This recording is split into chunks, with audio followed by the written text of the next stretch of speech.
Նախաքննության փուլում 4-ից ցուցմունք է տվել,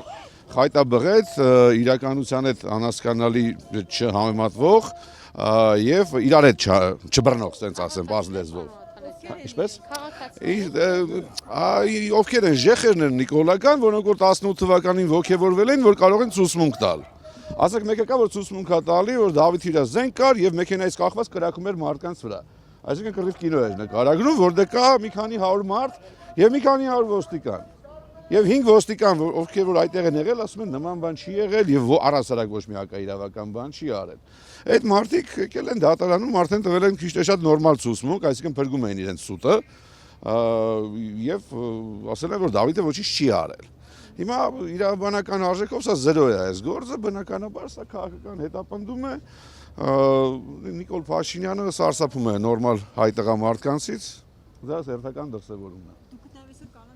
Միշտորսյան մասին խոսք եղավ, չէ՞ կալանք, ուղղակի լավ չէր լսվում։ Դատարանը արտահերթ քննարկել խափման միջոցի հարցը, թեպետ ասեմ, կալանավորողն է Նիկոլը, թողնել են Նիկոլը, հաստատ մենք Հայաստանում, մենք որպես ժողովուրդ չենք արժանացել դատարան ունենալու երևույթին, եկեք ինքնախապեյությամբ չզբաղվենք։ Միտում տեսնում եք այս հետաձգման մեջ, որ թվում է տուժողները չէին եկել, նպատակը երկար տուժողները այն նիստին էլ չէին գալի Առաջիացյանում։ Այսինքն տուժողների վերաբերյալ ոչ մի բան չկա, ինչ տուժող մեր մեջ ասած։ Պարտադիր չէ, չէին ես գալու։ Ոչ, պարտադիր չի։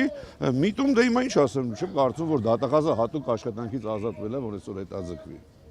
Բան չասեմ, էլի։ Ասում եք քաղաքական ինչ նկատ ունեք, ինչից հետո նա հայտնվեց իշխանության թիրախում, երբ որ վարչապետը 18 թվականից էլ եղել է,